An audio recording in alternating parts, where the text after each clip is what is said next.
The referee blew the whistle, but instead of celebrating his game-winning goal, 16-year-old Jaden was dragged off the field. The crowd went silent as security whispered into earpieces, ignoring the opposing team's brutal fouls. Moments later, his coach accused him of stirring up division. What did they find in Jaden's locker that morning? And who put it there? Before we deep dive into this interesting story, subscribe to our channel and tell us where are you watching from. Share in the comments below. The morning air at Brookside High carried the sharp bite of December, the kind that crept through gloves and settled into bones.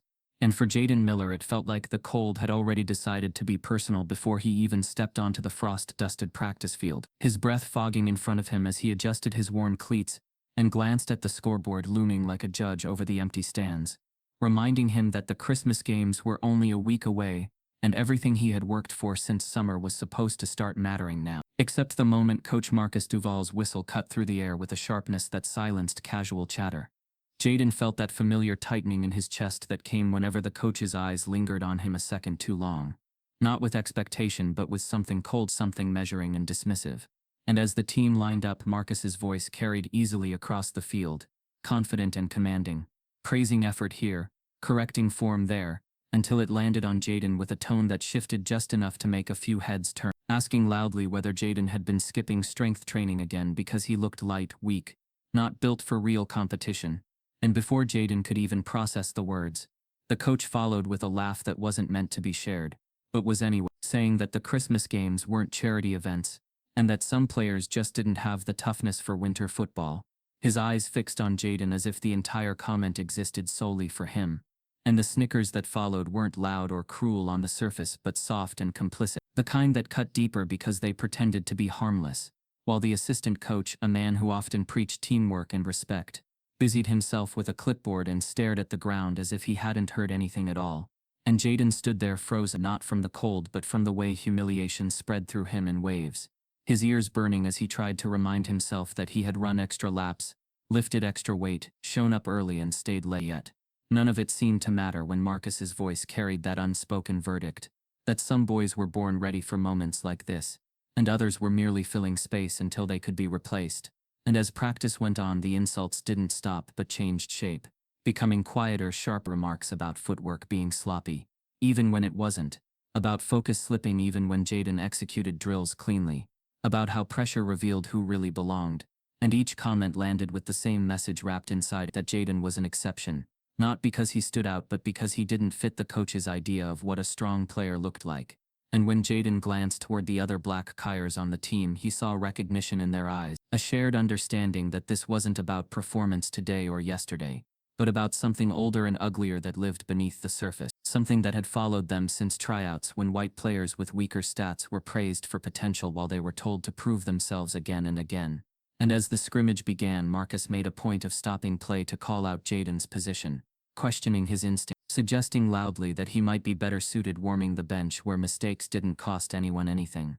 And the words "too weak for the Christmas games" hung in the air like a sentence already decided, because the Christmas games weren't just another match but the highlight of the season, the one scouts sometimes attended, the one parents filled the stands for, the one that decided who was remembered and who was forgotten.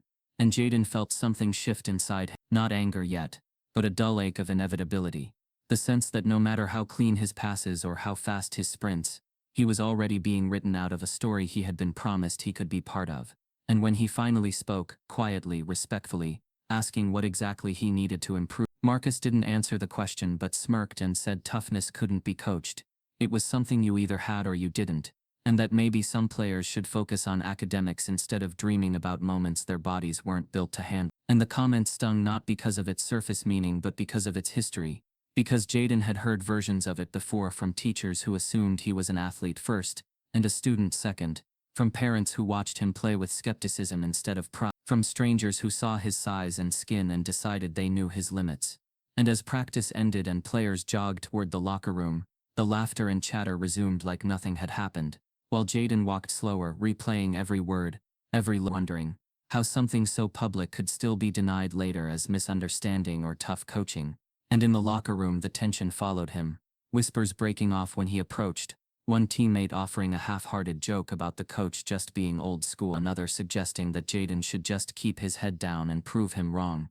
Advice that sounded simple until it ignored the weight of constantly having to be twice as good to be seen as half as worthy. And when Marcus posted the provisional lineup for the Christmas games on the bulletin board, the crowd surged forward with excitement, names being scanned, fingers tracing columns, until Jayden reached the list and felt his stomach drop because his name wasn't there.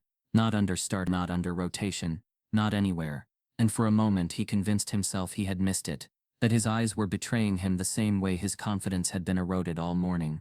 But the absence was real and deliberate, confirmed when Marcus announced in a authoritative tone that final decisions had been made based on readiness and reliability, that the team needed players who could handle pressure. And without looking directly at Jayden, he added that some would need more time to develop before earning opportunities like the Christmas game. And the room went quiet in that heavy, uncomfortable way that followed injustice, when no one wanted to be the first to name it. And Jayden felt the humiliation settle into something heavier, something that felt less like embarrassment and more like exclusion carved into policy. Because this wasn't just about one game but about being told, in front of everyone, that no amount of effort could overcome the way he was seen.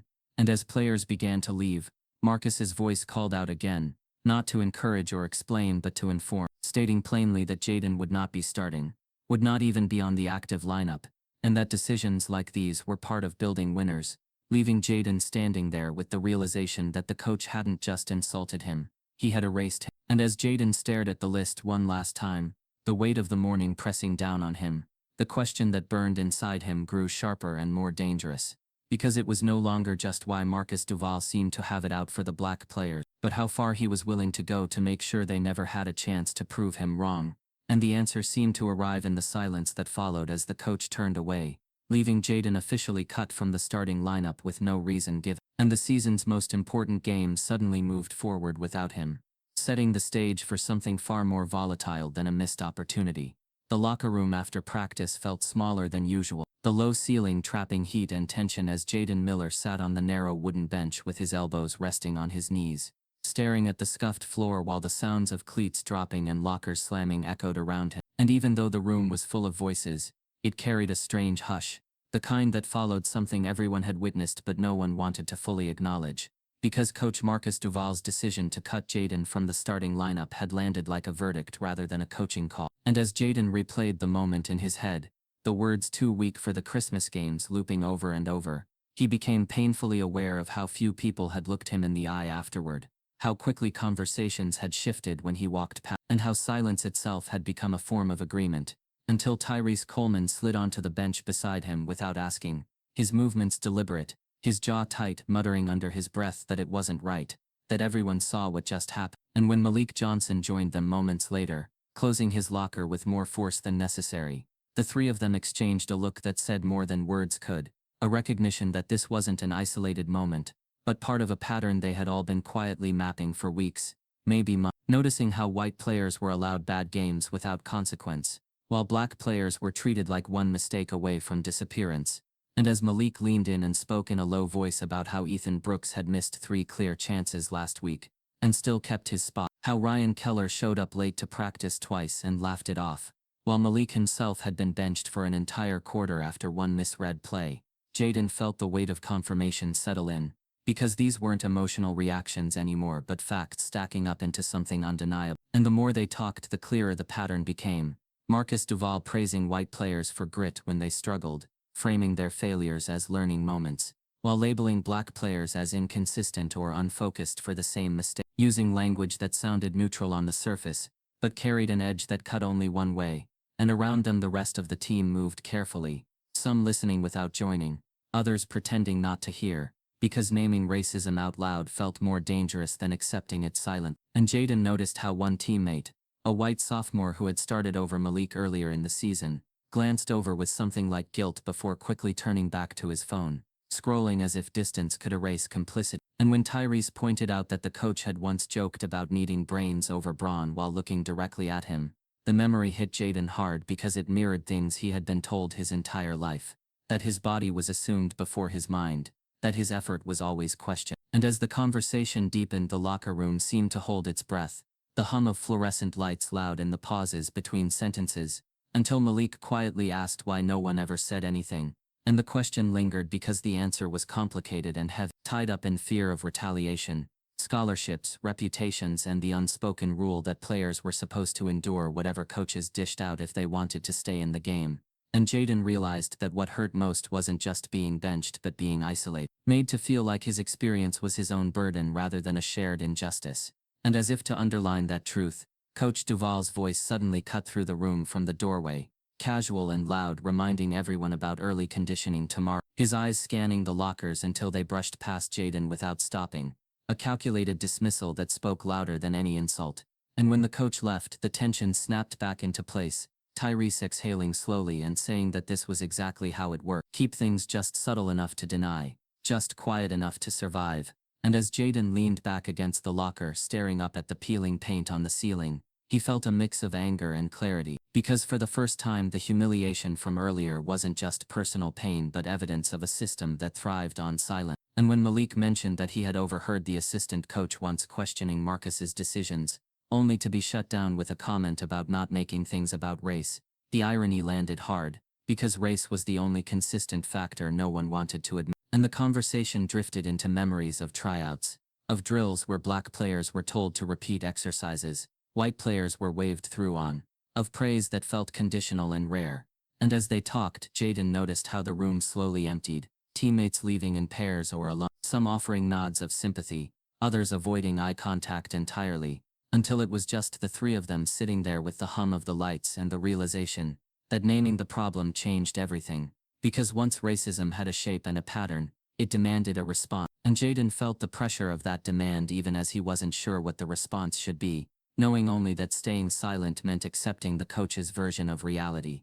And as they gathered their things to leave, Malik hesitated, glancing toward the far corner of the locker room, where a maintenance closet door stood slightly ajar, and in a hushed voice he mentioned that he had been staying late some days to stretch and cool down, that he had heard Coach Duval talking after hours with another coach, saying things he probably wouldn't say in front of players, and the way Malik said it made Jaden stop, a chill creeping up his spine, not from the cold but from the implication, because if Marcus spoke differently behind closed doors then there might be proof of what they all felt, but couldn't and Tyrese frowned, asking what kind of things, and Malik shook his head, saying only that it didn't sound like strategy talk, that it sounded like someone who assumed no one who mattered was listening. And the thought hung there, dangerous and tempting, because proof could change everything or destroy them just as easily. And as Jaden slung his bag over his shoulder, his mind raced through the risks, the way the school already protected Marcus because of his record, the way speaking up could make things worse. And yet as they stepped out into the cold evening air, the locker room door closing behind them, Jaden felt a shift inside, a refusal to let the narrative end with his silence, because being benched was one thing but being erased without challenge was another. And as they parted ways in the parking lot, Malik lingering back a second longer, he looked at Jaden and said quietly that if the truth was ever going to come out it wouldn't do so on its own.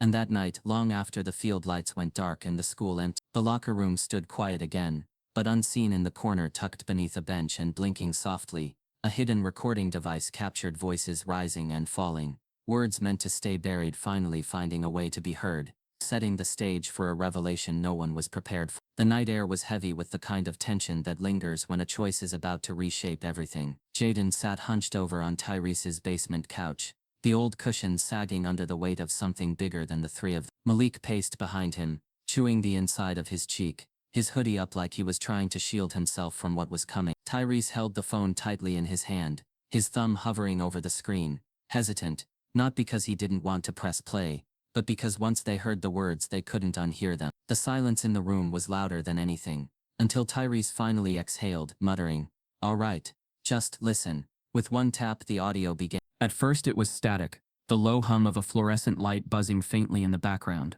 Then came the unmistakable sound of Marcus Duval's voice, casual, unfiltered, far from the performance he wore in front of players and parents. "It's the same every year," the coach said, his voice dripping with arrogance. "They push us to take these kids just because it looks good on paper. But we don't need affirmative action athletes. This is football, not a PR campaign." Malik froze mid-step. Jaden's stomach turned. Tyrese didn't blink. The voice continued, cracking a joke about soft boys raised on participation trophies, and laughed, a short mocking sound that made the basement feel colder than it was. "They don't have the grit. You can't teach that. You either come from a real background, or you just pretend to be hungry." The implication cut deep. It wasn't just a racist generalization. It was personal. It was about them. Jaden felt something behind his ribs curl inward, like his lungs were trying to shield his heart from being bruised again. The next part of the recording was worse. That Malik kid, athletic, sure, but he's got that edge. You know, the kind that gets you in trouble eventually. Mark my words. And Jaden? That boy's all legs, no backbone, wants to be liked, weak. Duval said it like he was evaluating livestock, not human beings. Like they were projects, not people. And through it all, another voice, the assistant coaches murmured in agreement, offering no pushback. Maybe we just cut the losses early. Duval finality that sounded like a gavel slamming down. When the audio ended, the silence returned, but this time it wasn't passive. It was volcanic, bubbling just beneath the surface. Malik sat down hard, his jaw clenched, blinking fast, like he couldn't decide whether to be furious or crushed. He really said that, he finally muttered, out loud, like we're props. Jaden stared at the wall, not seeing it. The words "no backbone" repeated in his mind, like a drumbeat, not because they were true but because they were said so confidently. He had always known Coach Duval didn't see him fully, but now he understood just how intentionally he had been reduced. Tyrese rubbed his forehead like trying to massage away the moral weight. We put this out. It blows up. No doubt. But they'll spin it on us. You know they will. Malik nodded. Bitter. We'll be the ones causing division. The ones taking things out of context. Jaden's voice came out quieter than expected, but steady. Then what do? Pretend we didn't hear it. Just keep showing up, hoping for mercy. His words hung in the air like smoke from a fire no one could put out. Because the truth was, the tape was more than just evidence. It was a mirror held up to a system that thrived on silence. They had caught the man behind the curtain, but pursing him meant taking a risk that could crush their futures. For a moment, they considered sending it anonymously. Malik pulled out an old-school directory and flipped to the local reporter's number, but they all knew anonymity wouldn't last long. The school would trace it. They'd get labeled as bitter, disruptive, problem players. And worse, other coaches might blacklist them, quietly marking their names with asterisks for being trouble. For kids who wanted scholarships, who needed football to open doors that might otherwise stay shut, that was a dangerous gamble. Still, the idea of doing nothing felt worse. Malik finally said, "What if we don't leak it? What if we just use it? Hold it, pressure him, make him fix things before we drop the nuke." Tyrese frowned. Blackmail? Malik shook his head. Not blackmail. Leverage. We let him know we know. Maybe that's enough. Jaden wasn't convinced. The man who said those words didn't seem like someone who would buckle under quiet pressure. He seemed like someone who would double down, spin it, attack the source. Still, there was no clear path forward. Every option came with weight, and that night, they all went home carrying it. But somewhere between midnight and dawn, the story took a turn none of them expected. Jaden woke to a buzzing phone, barely awake, as he squinted at the screen. Notifications piled, one after the other. TikTok, Instagram, Twitter, messages from classmates, a link. Yo, is this your coach? Bro, what is this? This can't be real. Still half asleep, he clicked the video, and there it was. The same audio they had heard the night before, now set over a photo slideshow of Coach Duval on the field. On the sidelines, in team photos. The caption read, "Brookside coach exposed. Listen closely." It already had over 100,000 views. His heart dropped. Jaden immediately called Tyrese. "It's out," he said breathlessly. "The clip. It's everywhere." Tyrese hadn't posted it. Neither had Malik. So the question wasn't if it leaked. It was how. Because someone had shared that recording, and none of them knew who did it. And as Jaden refreshed the video and watched the view count climb, a cold realization hit him. The story wasn't just theirs anymore. It was public now, and nothing would ever be the same again. By sunrise, the video wasn't just viral, it was everywhere. Teenagers across the country lip-synced Coach Duval's racist lines on TikTok, mocking the arrogance with edited reactions and captions that read, "Too soft," or "Too black for your comfort." Instagram Reels paired his voice with footage of legendary black athletes scoring iconic goals. Twitter turned his quotes into hashtags, "EAN, affirmative action athlete, we see you coach, too soft to be silent." And for a moment, Jaden Miller felt something unexpected, like he wasn't alone in this anymore. His inbox flooded with messages. some from strangers in other states saying, "This happened to me too," others simply sending fire emojis, or more powerfully, "Thank you for exposing it." But the validation was quickly swallowed by a gnawing fear. This was bigger than he could control. He still didn't know who leaked the clip, and more dangerously, he had no idea how the school would respond. The official reaction came just after lunch, in the form of a carefully worded email sent to all students and parents. The subject line was sterile, statement regarding circulating media content. The body of the message was worse, polished, cold, and evasive. We are aware of a manipulated audio recording currently being shared on social platforms. At this time, the administration has found no evidence of discriminatory behavior by any staff member. We encourage our community to avoid jumping to conclusions before a formal review is conducted. It ended with a patronizing reminder. Brookside remains committed to inclusivity and integrity. Jaden stared at the screen in disbelief, reading the statement 3 times before finally saying out loud, "They're protecting him." Across town, Malik slammed his phone down, pacing in circles. Tyrese sent one message, "We knew it, now it's war." The backlash online didn't slow down. In fact, the school's denial only made things worse. Students began filming mini-docs of their own experiences. Alumni posted anonymous letters. Even a local black parent group started sharing their long-ignored complaints about racial bias in the district's sports programs. But while the internet burned with truth, Brookside High closed ranks. The next morning, Jaden was called into the front office. He walked through the halls with students watching him like he was either a hero or a cautionary tale. The receptionist avoided eye contact as she pointed him toward the principal's door. Inside sat Principal Howard Green, an older man with a reputation for avoiding conflict, flanked by the district's legal rep and the athletic director. The air was tight with tension. Principal Green didn't waste time. "Jaden, we've reviewed the situation. It appears an unauthorized recording device was placed in the locker room, violating multiple school policies." Jaden tried to speak, to explain that he hadn't leaked anything. But Green cut him off. "We're not here to assign blame for distribution, but we are obligated to act on breaches of privacy. Effective immediately, you are suspended from all team activities pending further investigation." The word suspended hit harder than expected. Jaden leaned forward, voice steady but sharp. "So he says racist stuff on tape, and I'm the one getting punished." The room shifted uncomfortably. The legal rep cleared her throat. "This isn't about content, Jaden. It's about process. Privacy violation." "Was it a privacy violation?" Jaden shot back. "When he said Malik had the kind of edge that gets you in trouble, or when he said I had no backbone." The athletic director shifted his eyes to the floor. Principal Green simply folded his hands. "We're done here for now. Please collect your belongings." As Jaden walked out, the absurdity of it all settled in. The coach insults black players on a hidden recording. It goes viral, and the school's response isn't to investigate him. It's to punish the very kid he tried to erase. By the time Jaden got home, the news had spread. "Brookside athlete suspended in racism video controversy."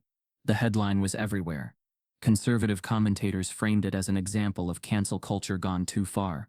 School board defenders claimed the clip was inconclusive. Meanwhile, Jaden's scholarship prospects began to blur. One scout emailed saying, "We'll be watching this unfold," which was code for "we're distancing ourselves for now."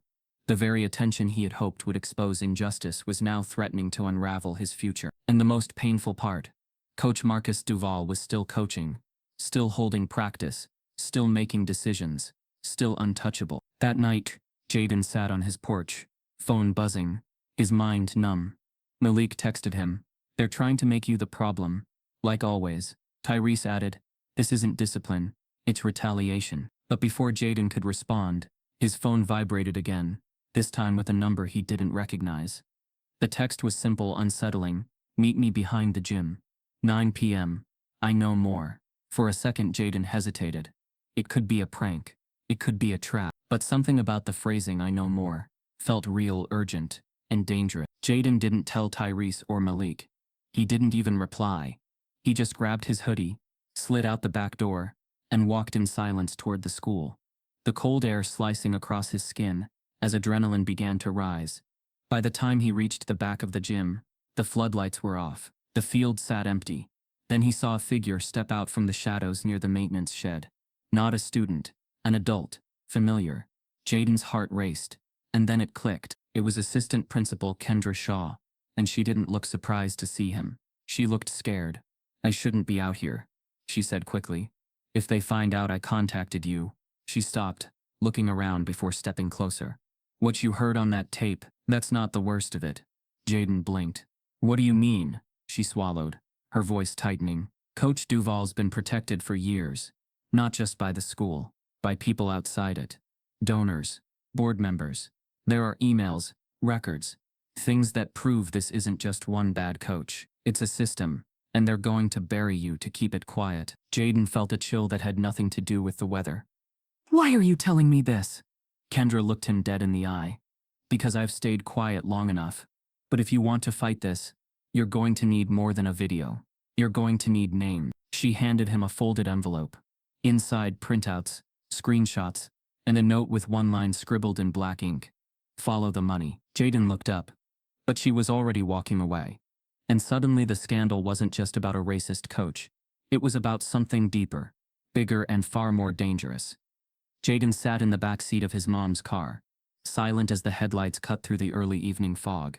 The folder from Kendra Shaw rested on his lap, sealed with a rubber band, its weight somehow heavier than it looked. He hadn't opened it yet, not fully, just the edges.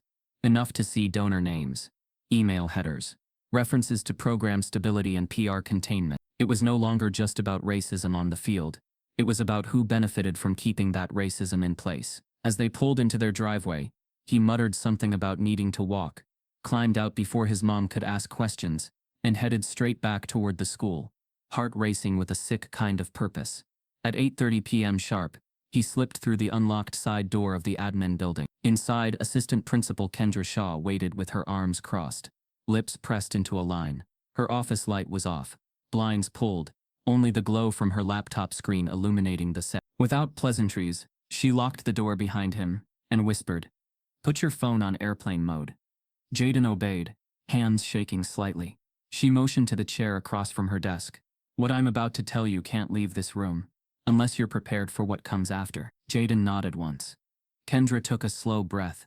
Marcus Duval has been protected for over a decade, not because he's a good coach, but because he wins, and winning brings money. She pulled up a spreadsheet on her laptop, tilting the screen so Jaden could see it. Donation records, sponsorship links, booster names, the same names on the printouts she gave him. Every time his team makes the playoffs, our athletics department sees a 22% bump in donations. Every title win brings in a new round of community partners. The athletic director, Mr. Carver, is the gatekeeper of all of it. He doesn't just protect Duval.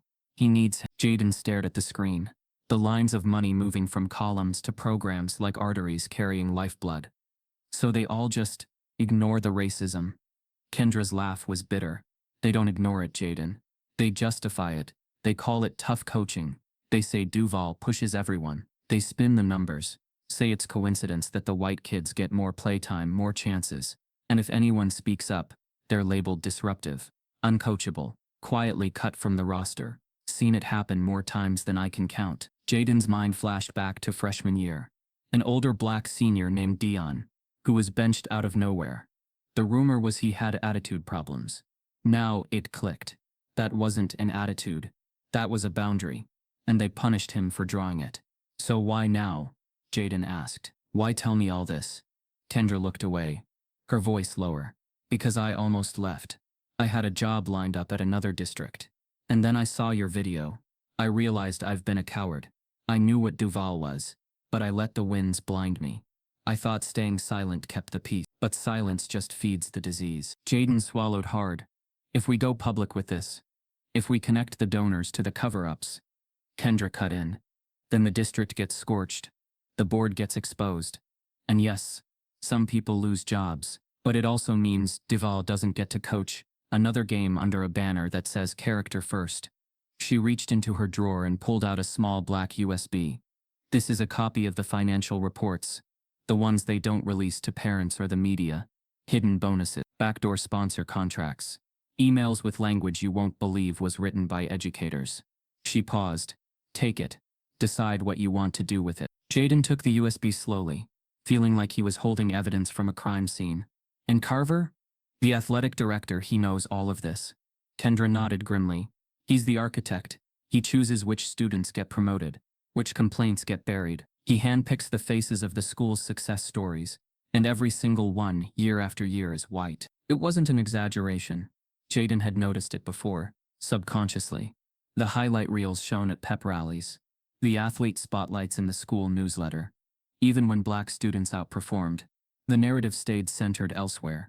It wasn't just about who got benched, it was about who got seen. So what now? Jaden asked. You want me to leak this? Kendra hesitated. I want you to survive this.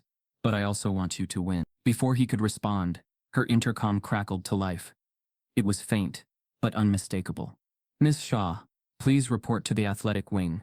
Coach Duval is requesting your presence. Her eyes widened slightly. She hadn't told anyone she was meeting Jaden. She stood abruptly. You need to go. Now, side door. Don't stop. Don't talk to anyone. Jaden shot his feet, tucking the USB into his pocket. How did he know? He doesn't, she said quickly. But he suspects something, and if he finds out we spoke, it won't just be your season that ends. Jaden slipped out of the office, heart thundering, footsteps echoing down the hallway. As he pushed the door open and disappeared into the cold night, a new storm swirled inside him.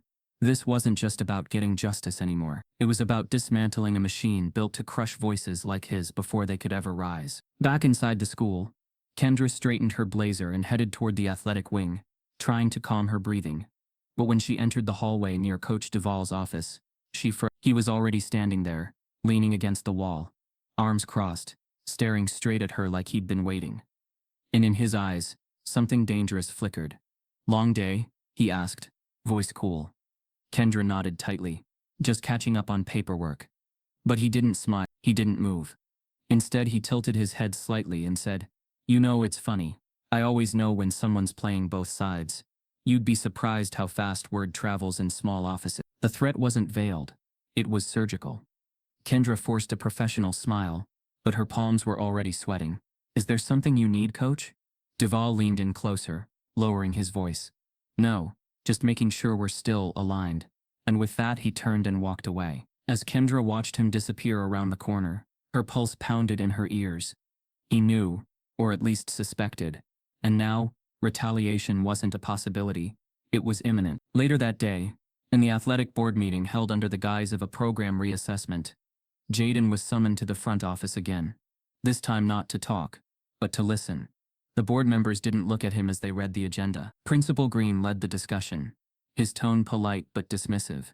Due to recent events and the need for transparency, we're placing certain student athletes under temporary conduct review. This is not disciplinary in nature, but procedural. Jaden knew what that meant. It was corporate-sounding neutrality that disguised intent. We can't punish you publicly for exposing racism, but we can make your life unplayable. The vote was quick. No questions. No objections. Unanimous. That afternoon, Coach Duval called a team meeting. He didn't mention Jaden by name, but the message didn't need one. We're moving forward, he said, pacing in front of the dry erase board like nothing had happened. I need players who focus on the game, not drama. I don't care who's in headlines or whose feelings got hurt. If you can't tune that out, you're not built for the playoffs. His eyes landed on Jaden mid-sentence, holding just long enough for everyone in the room to feel the tension. We will not tolerate distraction. When the new Christmas tournament lineup was posted the next day, Jaden wasn't just missing from the starters. He was listed third string behind players he'd outperformed since freshman year. His name was still there, technically, but only because removing him completely might have drawn too much scrutiny too soon. This way Duval could say he hadn't been cut, just rotated. Performance-based if anyone asked. But Jaden knew better. Everyone did. Malik's jaw tightened when he saw the list. Tyrese just muttered, "They're really doing this," under his breath. But no one said it out loud, because speaking up meant being next. The days that followed were the loneliest of Jaden's life. Practices became humiliations. He was put in drills designed to fail. Receivers would run the wrong routes when he was quarterback. Linemen wouldn't block. The ball would be pulled before he could throw. Coach Duval would smirk from the sidelines, then point out Jaden's lack of rhythm in front of the team. Maybe if you spent less time on your phone and more time on the field, you'd be ready. Each sentence was crafted to sting without ever crossing the line of policy. Each insult slipped under the radar of rules, but not under Jaden's skin. Worse still was the silence. Teammates who used to joke with him at lunch now sat at different tables, Friends who once reposted his highlight reels now avoided tagging him at all. Even teachers started treating him differently. Disappointed glances, polite distance. One teacher, Mr. Baines, pulled him aside and said, "Just stay focused, Jaden. Don't let emotions cloud your path." As if what he was going through was a distraction, instead of a symptom of something sick and systemic. As if exposing racism made him the problem. At home, his mom noticed the shift in his energy, but he kept most of it bottled up. He told her it was just stress, that the team was restructuring. But the nights were getting longer, the silence in his chest heavier, and when he looked at the USB from Kendra Shaw, he didn't feel vindicated. He felt trapped, because now he had the truth, but no path. Leaking it would escalate everything. Sitting on it made him complicit. Then, on a rainy Thursday afternoon, something unexpected happened. Jaden's phone buzzed with a call from an unknown number. Normally he would have ignored it, but something made him pick up. "Hello?" he said cautiously. The voice on the other end was deep, familiar in a way he couldn't quite place. "Jaden Miller? Yeah. Who's this?" A pause. Then, "Name's Antoine Barker. I played cornerback for the Houston Cougars. Got picked up by the Falcons in '06. Retired now. I mentor athletes. Heard your story." Jaden sat up straighter. "How'd you get my number?" Antoine chuckled. "Mutual friend. Kendra Shaw. Said you're good. Said you're getting buried for the wrong reasons." Jaden was speechless for a moment. Antoine continued. "I've seen this play out too many times, man. Talented black athlete becomes a threat the second he opens his mouth. I coach a few prospects down in Dallas now, but I've got connections. Day one scouts. Trainers who don't blink at controversy. I don't fix futures, but I open doors. You just gotta walk through." Jaden blinked. "You're saying you'd train me. I'm saying I'll give you the platform, but only if you're ready to put the pain into purpose. Because what they're doing to you, that's bigger than you. And if you want out, you better be prepared to outwork their hate." Jaden's heart raced. The offer was real. A chance to train, escape the toxicity, rebuild on his own terms. But it came with risk. If he walked away now, he'd be painted as a quitter. If he stayed, he'd keep getting buried. But the idea of working with someone who saw his value, someone who didn't see him as a distraction, felt like oxygen. For the first time in weeks, Jaden exhaled without tension in his chest. "When can we meet?" he asked. Antoine's response was quick, decisive. "Saturday. I'll drive up. Bring your cleats. We start over." As the call ended, Jaden stood in his room, staring out the window, rain trailing down the glass. Something had shifted. The system had tried to silence him, bury him in policies and passive aggression. But now, someone who had been through it had reached back. And suddenly, the idea of winning didn't mean getting back on the Brookside field. It meant outgrowing it entirely. But he hadn't told Tyrese or Malik yet. And before anything else, he had one thing to settle. Because that night, while checking his old emails for training schedules, Jaden saw something he hadn't noticed before. An anonymous message buried in his spam folder, sent 2 days ago. No subject, no text, just one attachment. When he opened it, his breath caught in his throat. It was a surveillance still from inside the school's IT room, and in the image, Coach Duval was leaning over a desk with the athletic director beside him, and a file open that clearly had Jaden's name on it. They weren't just retaliating. They were building a case. The gym Antoine Barker trained out of wasn't flashy. It sat behind a shuttered auto shop on the edge of a forgotten part of town, its entrance marked by a faded metal sign, and a row of cracked pavement that hadn't seen city funding in years. But the moment Jaden stepped inside, the silence felt different from Brookside's polished weight rooms. Here it wasn't a silence of judgment. It was a silence that demanded focus. Antoine stood near the back wall, stretching his arms out under the dull orange glow of a flickering overhead bulb, wearing a worn Falcons hoodie and beat-up running shoes. He didn't speak right away, just nodded once as Jaden walked in, still carrying the tension of 1,000 unspoken battles. "You showed up," Antoine said, his voice calm, solid. "That's the hardest part." Jaden nodded, unsure of how much to say, what to explain, or whether he was even supposed to.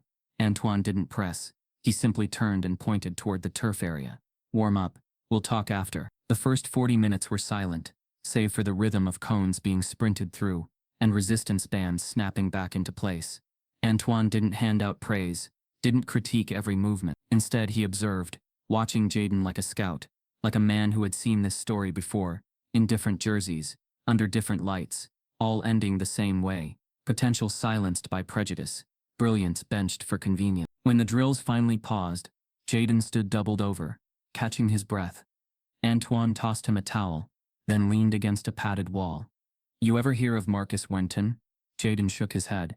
"Cornerback, Grambling State. Got drafted and made headlines not for his interceptions, but for calling out racism in the locker room." Antoine paused, looking away for a beat. "They blackballed him within a year. Said he was difficult. Team cancer. All the code words." He looked back at Jaden. "You remind me of him. And me. I got benched the season. I started asking why our training staff kept giving the white rookies more reps during media week. Coach told me to know my place." Jaden swallowed hard. "And you stayed?" Antoine shook his head. "I left, but not before they painted me as washed up. And every article after that called me volatile, never passionate. I lived it, and I survived it. But I never forgot it." He stepped closer, tone sharpening. "So when Kendra sent me that clip, when I saw what they were doing to you, I knew I wasn't just training an athlete. I was preparing someone for war." The words hit Jaden in the chest. It wasn't just about the field anymore. It was about reclaiming identity from a system that had tried to strip it away one insult at a time.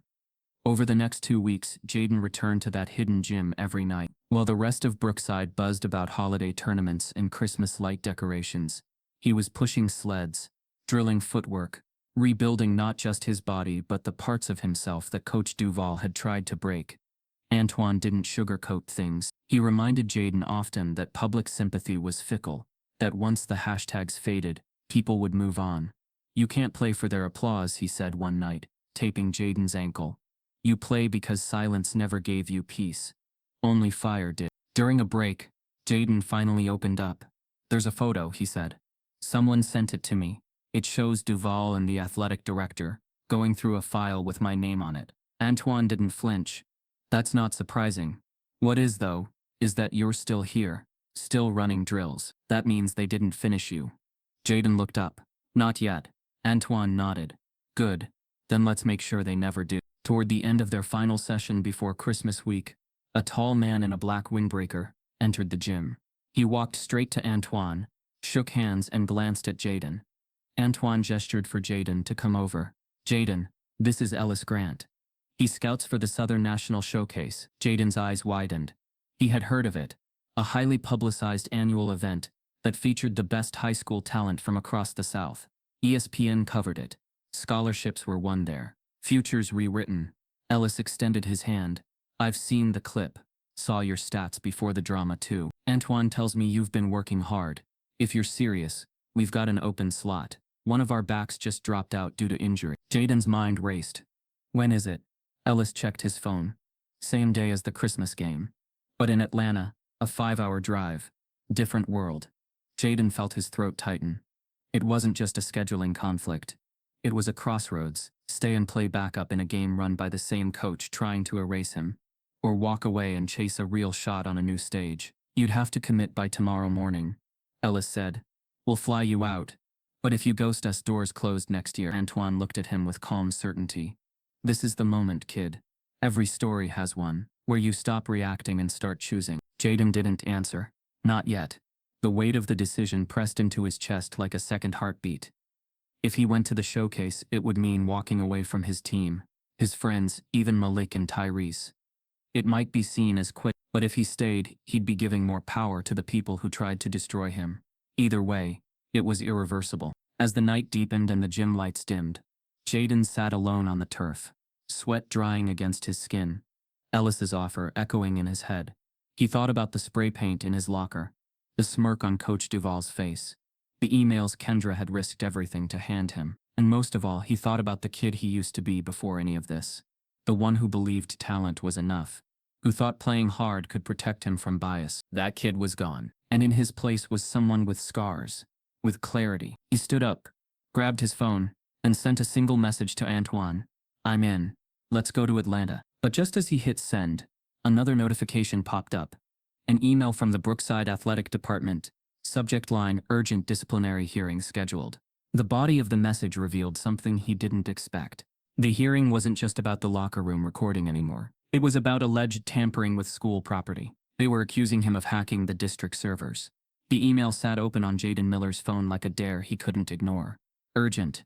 Disciplinary hearing scheduled. The words blurred as he reread them. The accusation embedded inside heavier than the rest. Alleged tampering with school property. It was absurd and precise at the same time. A charge crafted not to be proven easily, but to stain him long enough to justify whatever came next. Jaden stood in the quiet of his room, the Atlanta Showcase confirmation still fresh in his inbox, Antoine Barker's steady voice echoing in his head about choosing moments instead of letting moments choose him. Outside, the neighborhood hummed with pre-holiday noise, distant laughter and the scrape of decorations being hung, while inside his chest two futures pressed against each other, each demanding loyalty. He sat on the edge of his bed and called Malik first. Malik answered on the second ring, already sounding tired. "They're coming for you," Malik said before Jaden could speak. "They're saying you hacked the servers." Jaden closed his eyes. "I didn't," he said, not defensively but firmly, as if saying it out loud anchored the truth. Malik exhaled. "I know. Everybody who knows you knows, but that doesn't matter to them." Jaden pictured the hearing room. The same faces that had avoided eye contact while voting to pause his participation. The same polished neutrality that had denied racism with a sentence. "If I go to Atlanta," Jaden said slowly, "they'll say I ran." Malik didn't argue. "And if you stay," he replied, "they'll keep grinding you down until there's nothing left." Tyrese joined the call a minute later, his voice sharp with frustration. "You're not wrong either way," he said. "That's the trap. They force you to choose between surviving quiet or winning loud." The words stuck with Jaden because they sounded like something Antoine would say. Winning loud. But winning loud meant leaving, meant taking his talent to a place that would judge him on tape, and timing instead of coded language, and donor pressure. It also meant not being there when the truth finally broke, not being present to force Brookside to look him in the eye. "If I leave," Jaden said, "Coach Duval gets what he wants. He keeps the field, keeps the story." Tyrese's response was immediate. "Or you take the story with you and make it bigger than him." That night, Jaden spread the contents of the folder Kendra Shaw had given him across his desk. Names, circled in pen. Email threads where concern about optics outweighed concern for students. Phrases like brand alignment and competitive continuity used to justify silence. He thought about Dion, about Malik's edge being labeled a threat, about his own backbone being questioned by a man who had never asked why he kept standing back up. He thought about Antoine's gym, the honest quiet of it, the way work there felt clean. He also thought about the Christmas game, the stands filled with families, the school banners promising character and integrity, and how it would look if he wasn't there to contradict the lie with his presence. His mom knocked softly and stepped in without waiting for an answer. She didn't ask about the emails. She didn't ask about Atlanta. She sat beside him and put a hand over his. "You don't owe anyone your suffering," she said, her voice steady. "Not a coach, not a school." Jaden nodded, grateful for the clarity, but still tethered to the weight of the decision. "What if leaving means they never have to answer?" he asked. She met his eyes. "Truth doesn't disappear when you step away from a place that won't hear it. Sometimes it gets louder." The next morning, Jaden met Antoine at the gym earlier than usual. The place smelled like rubber and resolve. Antoine listened without interrupting, as Jaden laid out the hearing, the accusation, the fear of being labeled a quitter. When Jaden finished, Antoine leaned back against the wall, arms crossed. "They're escalating because they think time is on their side," he said. "You leaving scares them. Because success elsewhere turns their story into a lie." Jaden frowned. "So you think I should go?" Antoine didn't answer immediately. "I think you should decide based on what grows you," he said finally, "not what punishes them. Growth lasts longer." Ellis Grant called just before noon, professional and concise. "We need confirmation by tonight," he said. "Travel arrangements are ready. Media will be there. This isn't a favor, Jaden. It's an opportunity." Jaden thanked him and hung up, the word media ringing in his ears. Media meant exposure. Exposure meant leverage. It also meant scrutiny. Questions about the scandal, about why he wasn't playing for his school during the biggest game of the year. He imagined answering calmly, refusing to be framed as bitter, insisting on performance and principle. He imagined winning somewhere else and letting the numbers speak. The disciplinary hearing was scheduled for the following afternoon. The timing was deliberate. If he left town, they could say he fled accountability. If he stayed, they could hold him in procedural limbo until Atlanta passed. Jaden drafted an email to Principal Green, asking to move the hearing up. He deleted it. He drafted another asserting his innocence. He deleted that too. Every response felt like a step into their maze. Finally, he typed a single sentence to Kendra Shaw. "They're accusing me of hacking. I didn't. I'm deciding about Atlanta." Her reply came 10 minutes later. "I know. They're trying to box you in. Whatever you choose, document everything. And don't go alone." By evening, the choice narrowed itself not by clarity, but by consequence. If Jaden went to Atlanta, he would step into a future that didn't ask him to shrink. If he stayed, he would fight a system on its own timetable, risking his season, his sanity, and possibly his record. He packed a small bag and left it by the door, neither a commitment nor a refusal. He called Malik and Tyrese one last time. "I don't want to disappear," he said. Malik answered softly, "You won't.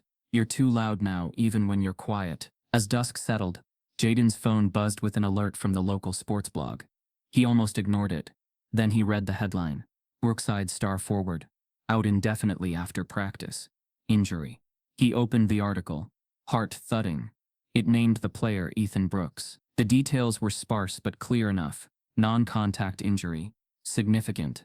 Timeline uncertain. Jaden's stomach dropped as the implications stacked up.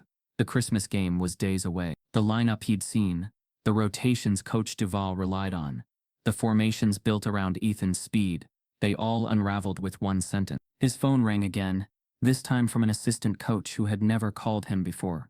The voice was tight, rehearsed. "Jaden, there's been a development. Coach wants to see you." Tonight. Jaden looked at the packed bag by the door, then at the Atlanta confirmation on his screen, then back to the article that reframed everything. Without Ethan, Brookside didn't just need depth, they needed a difference maker. And suddenly, the school that had pushed him to the margins had a problem only he could solve. Jaden didn't answer right away. He let the phone ring, the decision reshaping itself in real time. Because now the choice wasn't just between standing against injustice or chasing glory elsewhere. Now the field was calling him back, not with an apology, but with desperation. And whether he stepped onto it would determine who controlled the ending.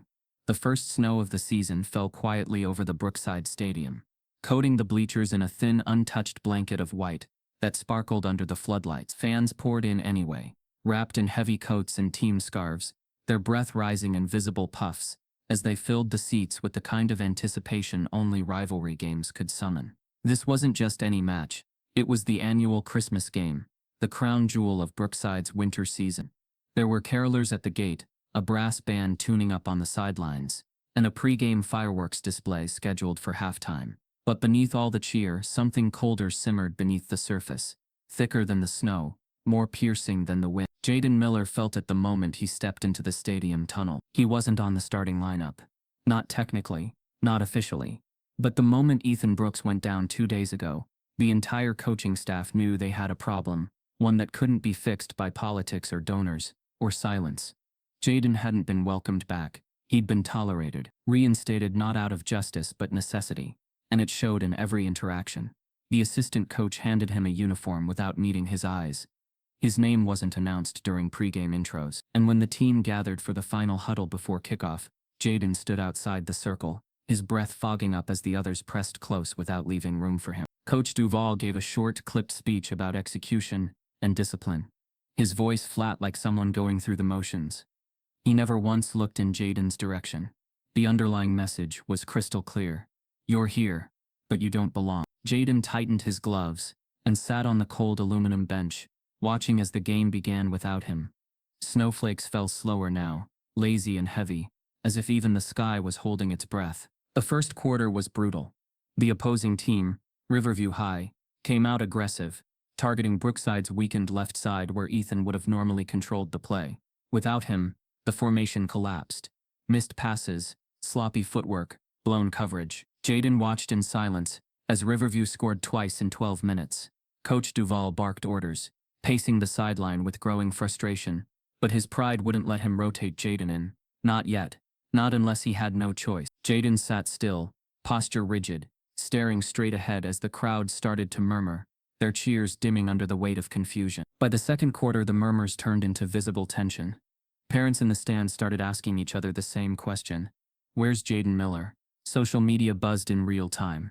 Hashtags from weeks ago resurfaced. A group of students held up a small sign that read, "Let 14 play Jaden's jersey number." But on the field, Brookside continued to crumble. The defense faltered under Riverview's pressure, and a third goal slipped past just before halftime, making the score The band was already lining up for the halftime show, but the energy had shifted. There was no celebration, just discontent, and Coach Duval was sweating, more from pressure than the cold. In the locker room, the silence was thick. No music, no clapping, just the dull hum of the heating vents, and the sound of cleats scratching against the tile floor. Duval stood in front of the team, jaw clenched, arms crossed. He wasn't yelling, he was unraveling, but trying to hold form. 3 goals, he said, voice low. 3.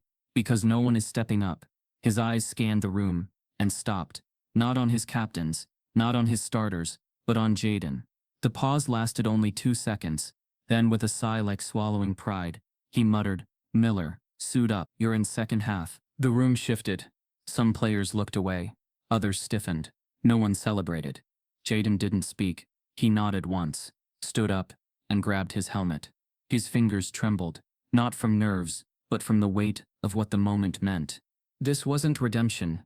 It wasn't a gesture of fairness. It was a tactical surrender from a man who had tried to erase him. But Jaden didn't want fairness anymore. He wanted truth on the field, and truth only lived in performance. As he pulled on his jersey and strapped his gloves, Malik leaned in from across the bench and whispered, "Make it hurt."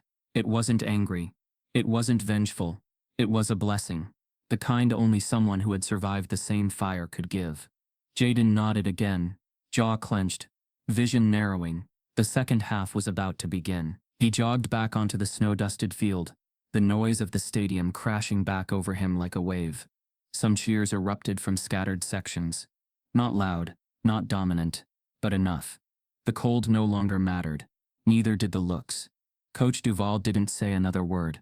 He just pointed to the sideline coordinator, signaling Jaden's formation. And then something strange happened. As Jaden jogged toward his position, lining up behind the offensive line, the Riverview defensive captain pointed at him, confused. "Yo, that's the kid from the video." Jaden caught the words. So did the sideline refs. And for the first time all night, a flicker of something new entered the air. Fear. Not from Jaden, from them. Because despite everything, despite weeks of silence, humiliation and strategic erasure, he was still here, still standing. And Riverview knew what that meant. He crouched down, breath steady, fingers twitching on the turf. Behind him, the quarterback yelled signals. Snow clung to his face mask. The crowd was still shifting, the noise uneven. The ball snapped. And then as the play begins, the stadium erupts. Not because of a touchdown, but because someone in the crowd has just unfurled a massive banner across the front bleachers. It reads, "Coach Duval lied. We have the emails." And suddenly, the game isn't just about points anymore. It's about exposure. The moment Jaden Miller took his first step onto the snow-slick field, the temperature seemed to drop another degree. Not in the air but in the intent that followed him, because Riverview's players didn't need a scouting report to know who he was anymore. The banner in the stands, the murmurs, the camera lenses turning his way had already marked him. And from the first whistle it was clear they had been given a directive that didn't need to be spoken out loud, to make his night miserable in ways that would never show up in a box score, to crowd his space, clip his angles, lean into him just long enough to disrupt timing while keeping their hands clean. And Jaden felt it immediately when his first touch came. A simple receive meant to reset tempo that instead became a test of balance as a defender arrived late, shoulder grazing him with plausible deniability. A referee's glance sliding past without interest, and on the sideline Coach Duval said nothing, didn't raise a hand or protest or even pretend concern, just folded his arms tighter as if daring the night to prove him right.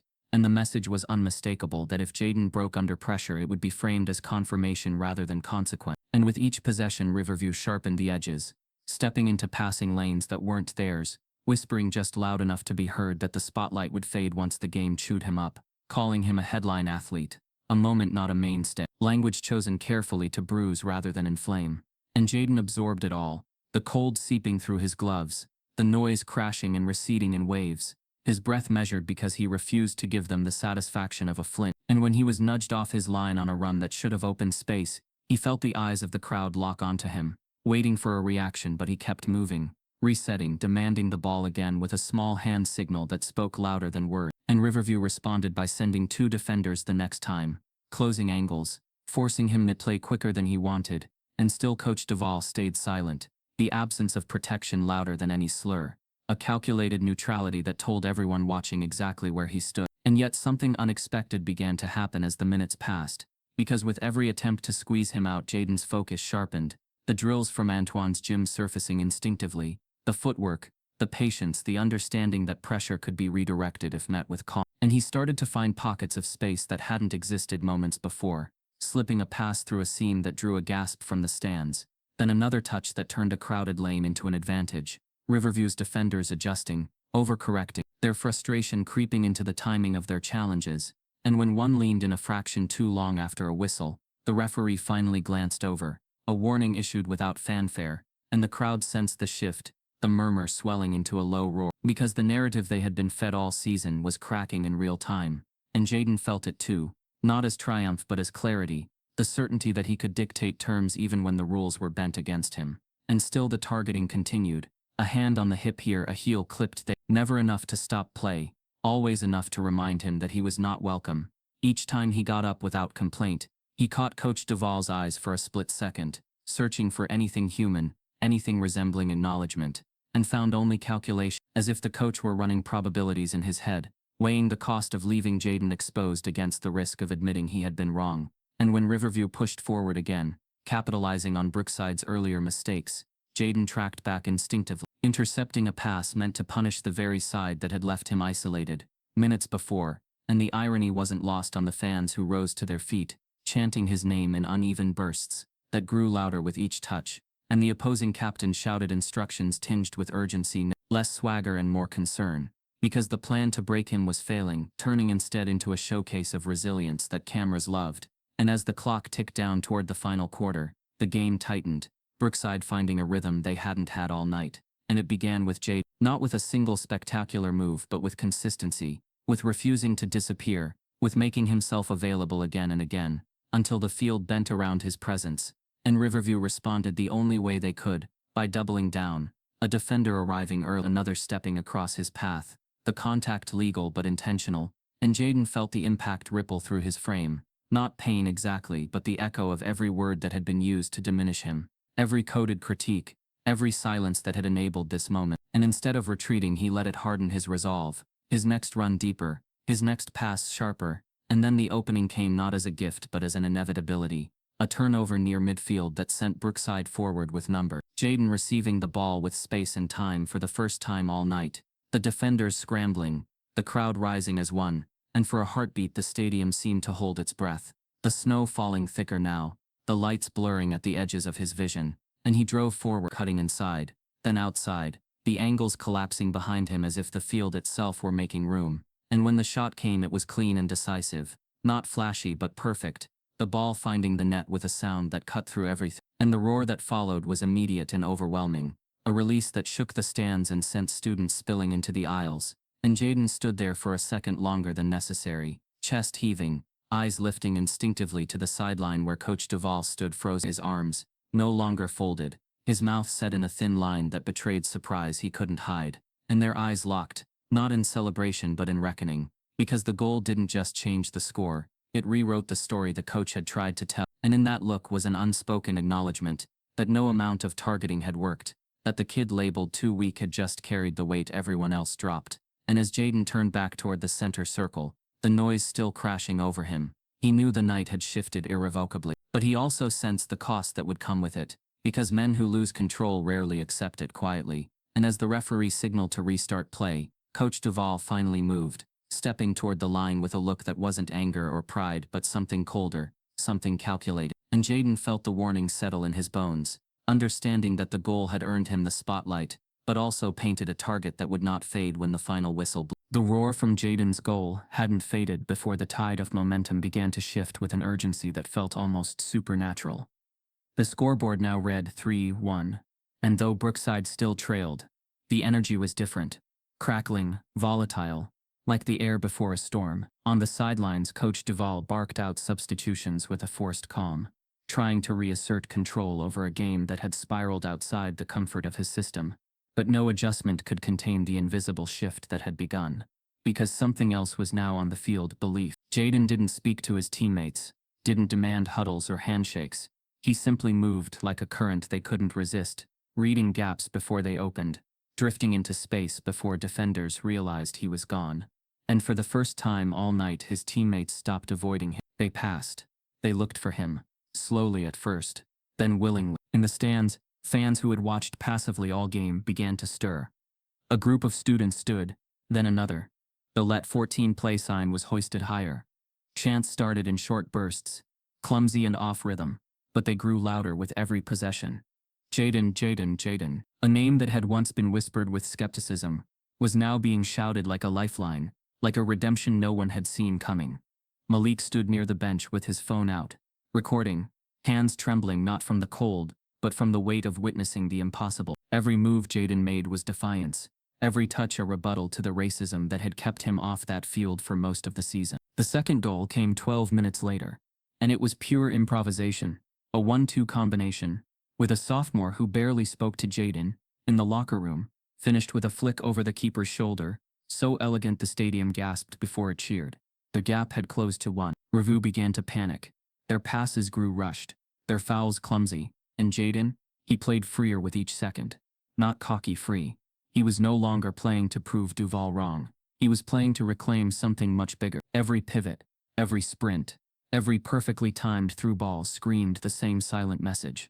I'm not here because you allowed me. I'm here because I earned it. By the time the final quarter began, the Brookside crowd had transformed. Teachers who had stayed quiet when he was suspended now clapped with frozen hands. Parents who had never learned his name now stood with phones out, shouting for him like they'd believed in him all along. Jaden heard none of it. His focus tunneled in on the field, on the rhythms he'd been practicing with Antoine for weeks in a gym no one saw, in a space where his worth was never questioned. He knew Coach Duval could feel the walls closing in, not just from the scoreboard, but from the shifting narrative unraveling right in front of him. Riverview's coach tried to slow the game with substitutions, hoping to stall the momentum. But it was too late. The energy had changed, and Jaden could feel something building. Then it happened. A long clearance from the back. Jaden made his move, timed to perfection, cutting across 2 defenders just as the ball dropped into the space behind them. His first touch was clean. His second was lethal. He dropped his shoulder, accelerated past the final Riverview defender, and as the keeper rushed out to meet him, Jaden felt the contact, a shove, a cleat across his ankle. The sound of impact as he hit the frozen turf was drowned by the referee's whistle. Penalty. The stadium exploded. The scoreboard still read 3-2. Seconds remained. This was the chance to tie. The entire field turned to chaos. Riverview players protesting, Coach Duval pacing with his jaw locked so tight it looked like it might shatter. The ref stood firm, pointing to the spot. Jaden sat up slowly, wiping the ice from his gloves, ankle throbbing. Malik's voice rang out from the sideline. You got this, bro. Somewhere in the stands, his mom stood with both hands over her mouth, praying. Jaden stood, limped once, shook it off. As he placed the ball on the penalty mark, the entire stadium hushed. Not silence, stillness. Even the snow seemed to pause midair. Only one person hadn't moved. Coach Duval, who stood at the edge of the technical area with his arms still crossed, refusing to look nervous, refusing to acknowledge what was unfolding. Jaden stepped back, breathed once. Then cliffhanger. Just before he took the shot, a whistle blew from the sideline. Not from the referee, from Coach Duval. Loud, sharp, and deliberate. The referee turned, confused. The Riverview keeper pointed. The Brookside bench erupted, and Jaden froze. Because it wasn't just a whistle. It was an attempt to sabotage his focus. A final desperate play, and the stadium held its breath again. The whistle from the sideline hung in the air like a bad note that refused to fade. And for a split second the stadium teetered on the edge of confusion. Thousands of people unsure whether what they had just heard was part of the game, or an intrusion meant to disrupt it. And Jaden Miller stood frozen at the penalty spot, the ball resting motionless beneath his cleat, his chest rising and falling slowly as he tried to steady the storm inside him, because he knew exactly what that whistle had been. Not a mistake, not concern, but a deliberate attempt by Coach Marcus Duval to break his concentration at the most critical moment of the season. and when the referee finally turned and barked a warning toward the sideline, signaling that any further interference would result in consequences, Jaden didn't look back, didn't acknowledge the man who had tried to erase him piece by piece, because he understood now that power only existed where attention was given, and he had given Duval enough of his life already. The snow continued to fall, soft but relentless, clinging to Jaden's jersey, melting against the heat of his skin, and as he bent forward slightly to wipe the blood from his lip where a defender's elbow had caught him on the fall, he tasted iron and cold, and something else entirely, something like resolve settling into place. Because this kick wasn't just about tying a game, it was about reclaiming every moment where his effort had been dismissed, every time his discipline had been reframed as weakness, every quiet insult that had told him his presence was conditional, and the silence in the stadium deepened, until even the restless shuffling of boots in the stands seemed to stop.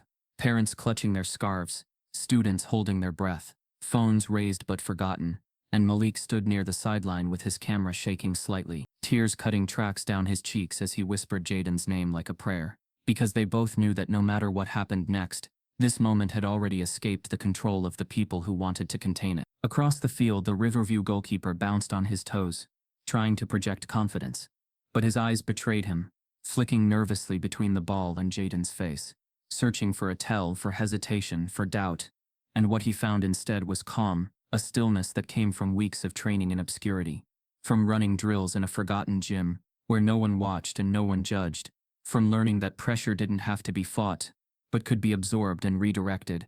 And as the referee stepped forward and raised his arm, signaling readiness, Jaden took a single step back, then another, placing his feet with deliberate care, his mind narrowing to the space between the ball and the net, a corridor he had walked through 1,000 times in his head, and somewhere behind him Coach Duval stood rigid, his glare sharp and unblinking, not because he believed Jaden would miss, but because he feared what it would mean if he didn't. The whistle blew. Time fractured. Jaden moved. The run-up was smooth, controlled, his body acting before thought could interfere, his plant foot striking the turf with certainty as his kicking leg swung through, and the sound of contact was clean and unmistakable, a solid thud that echoed louder than expected, slicing through the silence, and the ball rose, cutting through the falling snow, spinning just enough to stay true, and for a heartbeat it seemed to hover, the entire stadium suspended with it, thousands of lives intersecting in that narrow arc.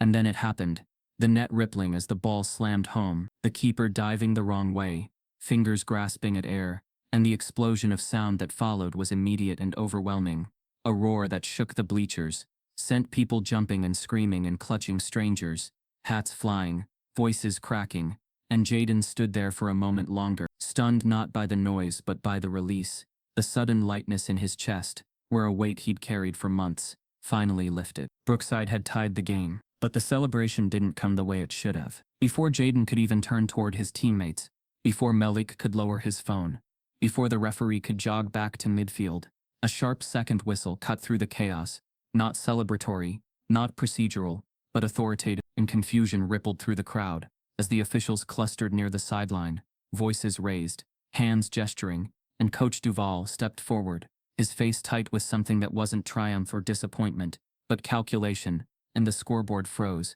the numbers still glowing, but the energy shifted, cheers dissolving into murmurs, as people sensed that something was wrong, and Jaden felt it too, a prickle at the base of his neck, the instinct that told him this moment wasn't over yet. The head referee jogged toward the scorer's table, speaking urgently, pointing back toward the penalty spot, and then toward the sideline, and when he turned back to the field, his expression was unreadable, and he raised his arm again, signaling not a restart, but a pause, and the stadium quieted in confused waves, the roar draining into an uneasy hush, and Jaden stood alone near the box, heart pounding, his breath fogging, as he waited for an explanation that didn't come quickly enough, and when the announcement finally crackled over the loudspeaker, distorted slightly by static, it felt unreal, like a language he almost didn't understand. There is a review in progress regarding the penalty kick. A review. Jaden's eyes snapped toward Coach Duval, who now stood with the athletic director near the sideline, speaking intensely with an official,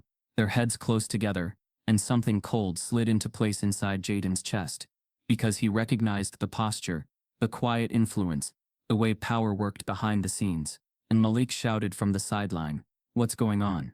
But no one answered, and the Riverview players gathered in a tight circle, hopeful now, while Brookside's bench looked on in disbelief, and the crowd began to boo, a low, angry sound rolling through the stands as people realized that the game they thought they were watching was being reshaped off the field. Minutes passed like hours. Finally, the referee returned to the center of the pitch, microphone in hand, and the stadium held its breath again. But this time the silence was sharper, edged with suspicion, and the referee spoke slowly, carefully, each word landing with deliberate weight. After consultation, the penalty goal stands. The eruption was immediate, relief crashing over the crowd, cheers surging back to life. But before they could crest, the referee continued, his voice slicing through the noise. However, there will be an additional review after the match regarding conduct on the sideline. All eyes turned. Coach Duval didn't move. Jayden felt his pulse spike, not with fear but with a dawning realization that the ground beneath this game was cracking open, that the spotlight had shifted in a way no one could control anymore.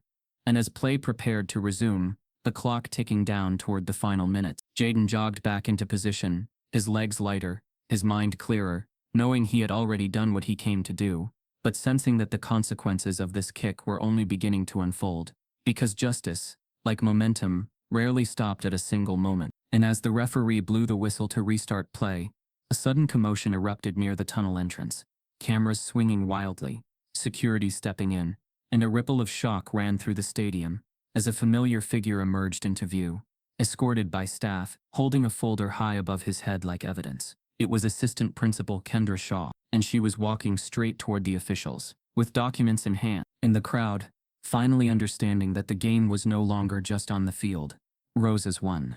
The final whistle arrived in a rush of sound and motion that felt almost unreal, the stadium erupting as if relief itself had found a voice. And though the match ended in a draw that kept Brookside's season alive, the result barely mattered compared to the story that had already escaped the boundaries of the field, because cameras weren't following the ball anymore. They were following Jayden Miller, tracking his breathless walk toward midfield, zooming in on his snow-damp jersey, his focused eyes, the quiet composure that didn't match the chaos around him. And within minutes the narrative began to take shape in headlines and captions, a story that felt flattering on the surface and hollow beneath it. Phrases like redemption, second chances, and a misunderstood player rises to the moment, circulating faster than Jayden could process. And he watched it happen from the corner of his eye, aware that the same institution that had tried to erase him was now scrambling to claim him as proof of its virtue. On the sideline, administrators moved with sudden purpose, smiling for lenses, patting shoulders, whispering to reporters about resilience and growth. And when Principal Green stepped in front of a microphone to deliver a brief statement, his words were polished to the point of emptiness, praising the team's unity and the school's commitment to inclusivity without acknowledging the weeks of denial that preceded this night. And Jayden felt the familiar sting of recognition, the way power rebranded itself when confronted with undeniable evidence, not to correct the harm, but to absorb it. And as reporters repeated the phrasing back to him, asking how it felt to overcome adversity, Jayden answered carefully, speaking about teamwork and preparation, refusing to provide the absolution they were fishing for, because he understood now that being visible didn't guarantee being heard. Coach Marcus Duval appeared at his side like a calculated afterthought, a hand placed on Jayden's shoulder for the cameras, his smile practiced and precise, congratulating him loudly on a great performance, and calling him a valuable asset in a tone that suggested generosity rather than necessity. And Jayden felt his muscles tense under the weight of the gesture, the contact not violent but invasive, an attempt to rewrite history through proximity, to transform months of marginalization into a single photogenic moment of praise. And when Duval leaned in closer, lowering his voice so only Jayden could hear, he said something that sounded supportive but felt like a warning, telling him this was how programs worked, that adversity made people stronger if they handled it the right way.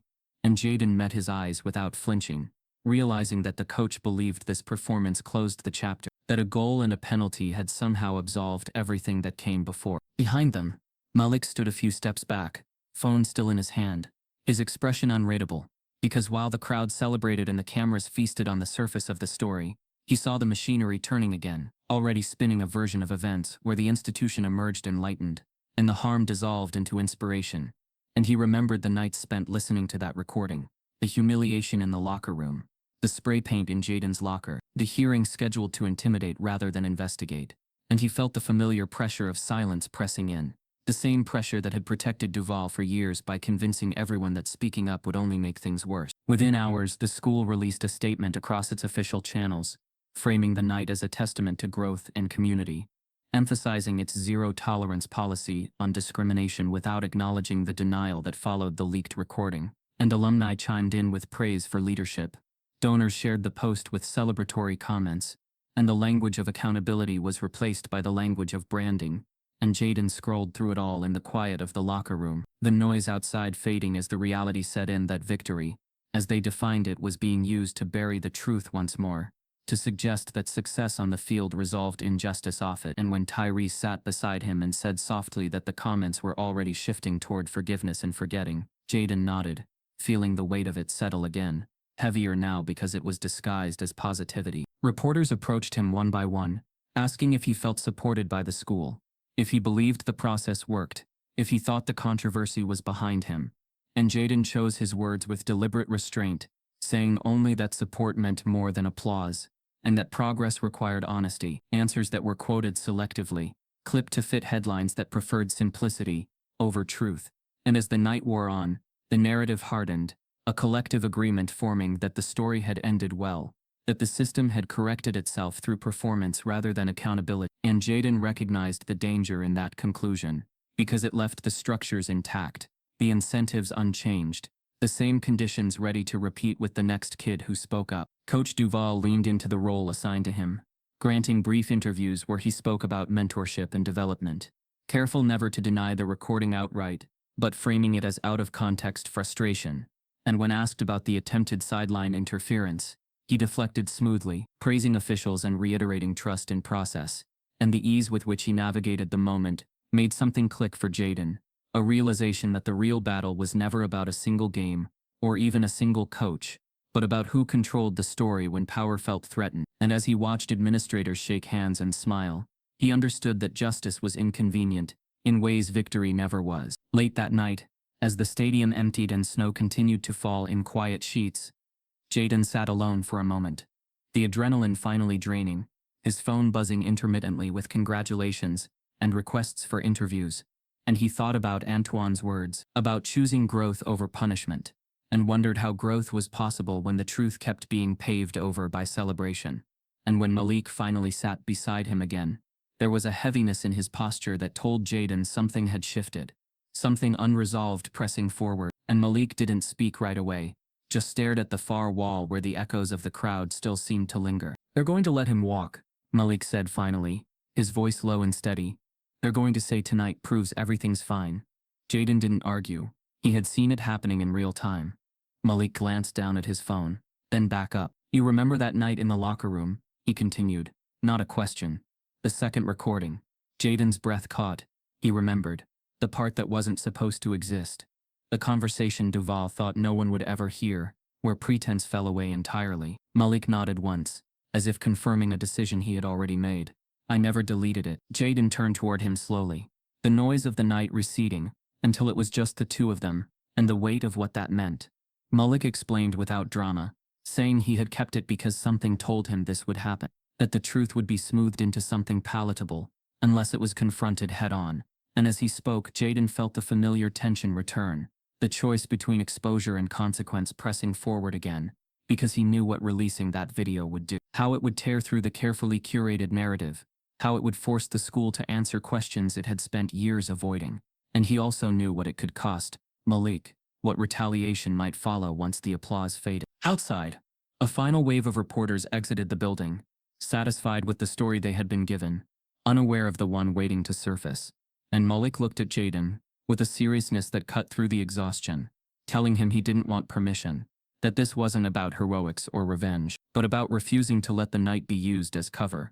And Jaden felt a mixture of fear and relief settle in his chest, because the decision wasn't his alone anymore, and the burden of silence was finally being shared. Malik unlocked his phone, his thumb hovering over the screen. And for a split second, the future balanced on that small, ordinary movement. The choice between letting the institution declare victory, or forcing it to face the truth it kept dodging. And as he looked up one last time, the resolve in his eyes was unmistakable. Not angry, not reckless, but clear. And he said quietly that some wins didn't mean anything. if they erased the cost. And before Jaden could respond, Malik tapped the screen and began the upload, the progress bar inching forward as the night held its breath. Because what he was releasing wasn't a highlight or a celebration, but a confession in Duval's own voice, unfiltered and undeniable, about who deserved to be on that field, and never did.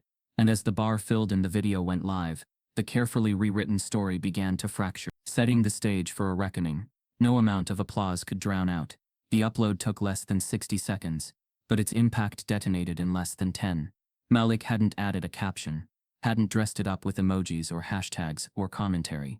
The rawness of the clip was its own weapon. No music, no edits, just Coach Marcus Duval's voice echoing through the silence, stripped of any polish or plausible deniability.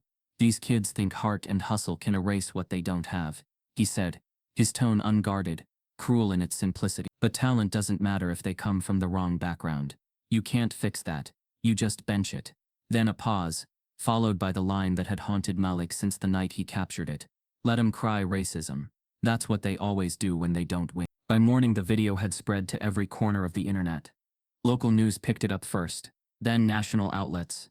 Twitter exploded.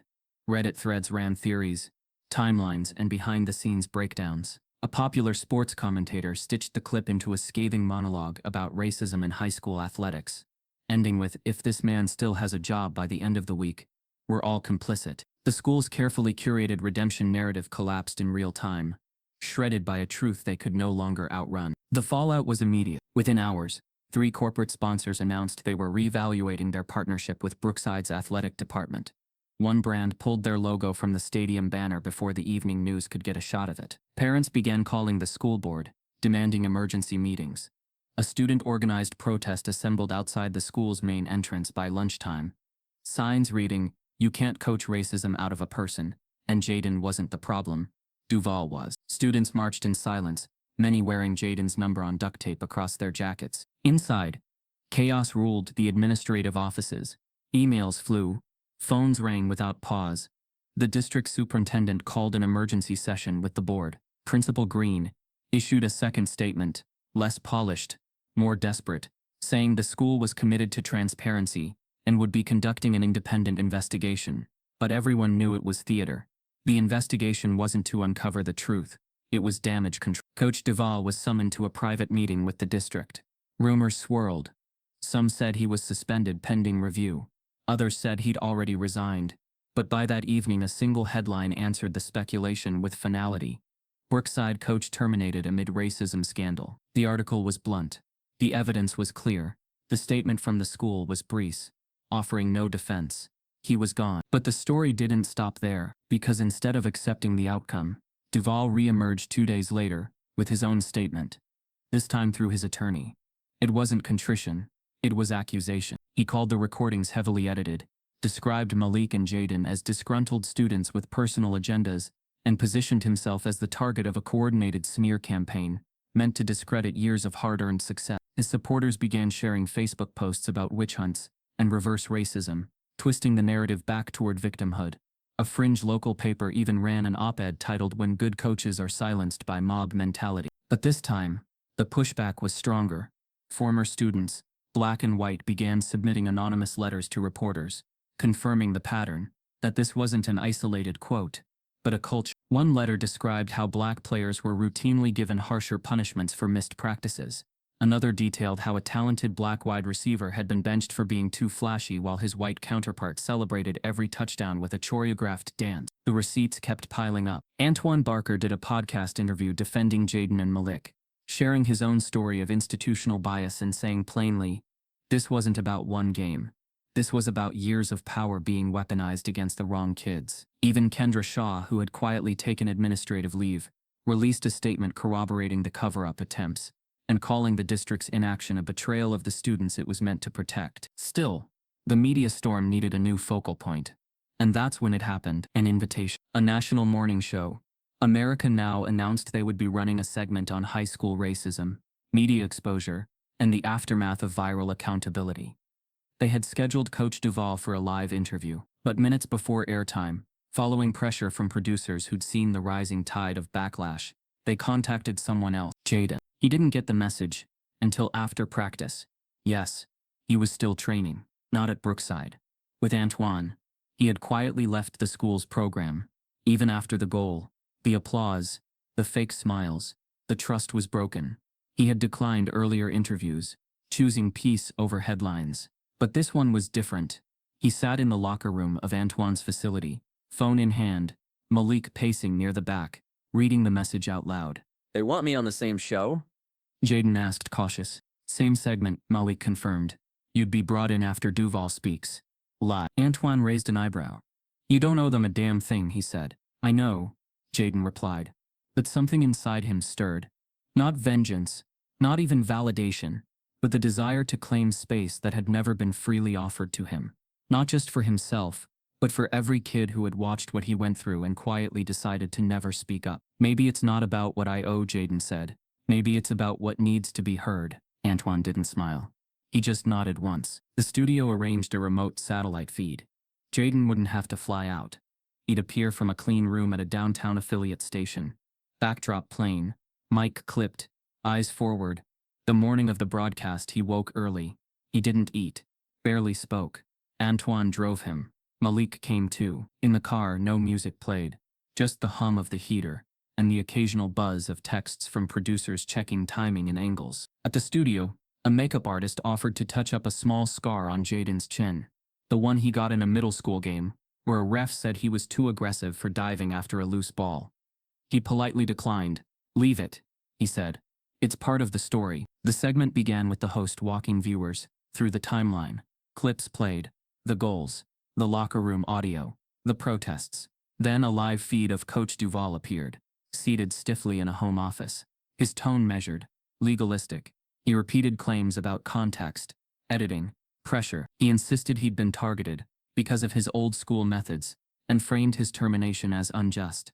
I was made an example, he said, when really, all I wanted was discipline and excellence. Then the screen split. Jaden appeared. He didn't interrupt, didn't fidget. Waited calmly until the host shifted focus. Jaden, thank you for joining. You've heard Coach Duval's comments. What's your response? The silence stretched. The moment swelled, and Jaden looked directly into the lens and said, that man didn't just bench me. He tried to erase me. And I'm not the only one. The host leaned forward. What do you mean by that? Jaden didn't blink. Let's talk about the emails. The studio lights were warmer than the gym lights. Jaden was used to, but the heat didn't comfort him. It exposed everything. As the host finished the sentence that invited him to speak, the silence that followed felt heavier than the snow-filled stadium. At the night of the Christmas game, millions were watching now. Parents folding laundry, kids scrolling phones, coaches sipping coffee, and Jaden understood that whatever he said next would not just define his own story, but frame how people understood stories like his, for a long time to come. He didn't rush. He didn't perform. He spoke with the calm of someone who had already lived the worst part and survived it.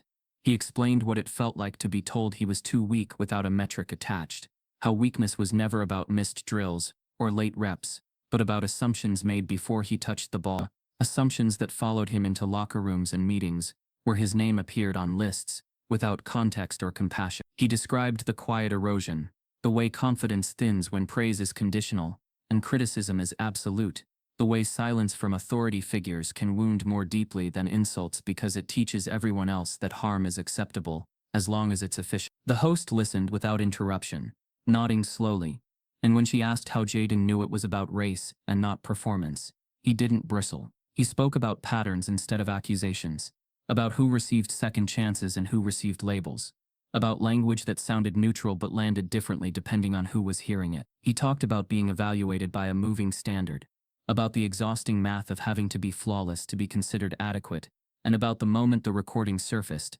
not as a victory but as a grief, because proof meant the harm was never imagined in the first place. On the split screen, Coach Duval shifted in his chair, preparing to respond, but the host held up a hand and let Jaden finish, and Jaden did not look away from the camera, because he wasn't speaking to the man who tried to erase him. He was speaking to the kids who learned to shrink themselves before someone else did it for them. When the host asked about the emails, Jaden chose precision over spectacle. He described the language without sensationalizing it, explaining how phrases like program stability and brand alignment were used to justify decisions that consistently disadvantaged the same group of players. He emphasized that racism didn't always announce itself loudly. Sometimes it hid in spreadsheets and policies, in the gap between stated values and practiced ones. He acknowledged the administrators who stayed silent, and the one who didn't, refusing to turn the conversation into a hunt for villains when what was needed was accountability. He made it clear that a goal scored on a snowy night did not undo months of harm, and that applause was not the same thing as repair. As he spoke, messages poured into the network's feed, viewers thanking him, sharing their own experiences, asking what change actually looked like, and the host's expression softened, realizing the segment had outgrown its time slot. Coach Duvall was finally given space to respond. He repeated familiar phrases about context and pressure, about methods misunderstood by a culture too sensitive for excellence. But the room had changed. The host asked him directly why the language in the recordings matched accounts from multiple former players across years. He hesitated. He pivoted. He blamed editing. The audience saw it for what it was. Jaden didn't interject. He didn't need to. The contrast did the work for him. When the host turned back to Jaden and asked what accountability would look like now, he said something that surprised even Malik watching from the control room. He talked about rebuilding rather than punishment. He said accountability meant naming harm clearly, changing incentives that rewarded silence, and creating pathways where kids didn't have to risk their futures to tell the truth. He said it meant investing in coaches who could hold kids to high standards without deciding who belonged before the season started. As the segment approached its end, the host thanked Jaden and asked what was next for him. He paused, honest about the uncertainty, about training with Antoine and focusing on growth outside an environment that had broken trust. He didn't frame his departure as defeat or escape. He framed it as choosing health over proximity to power. The host nodded and glanced off camera, listening to a producer, then smiled in a way that suggested a turn Jaden hadn't been warned about. She said there was someone watching who wanted to speak. The screen shifted again, and a new face appeared. An athletic director from a nationally respected university, composed and direct. He congratulated Jaden on his performance and his poise, then spoke about values, about character measured not by silence but by courage, about building programs where talent was developed without being diminished. The offer came without theatrics. A full scholarship, immediate eligibility, academic support, a coaching staff vetted for accountability. The words landed with weight because they were public and specific. Jaden felt the room narrow again, the way it had before the penalty kick, the way it always did when a decision carried consequences beyond the moment.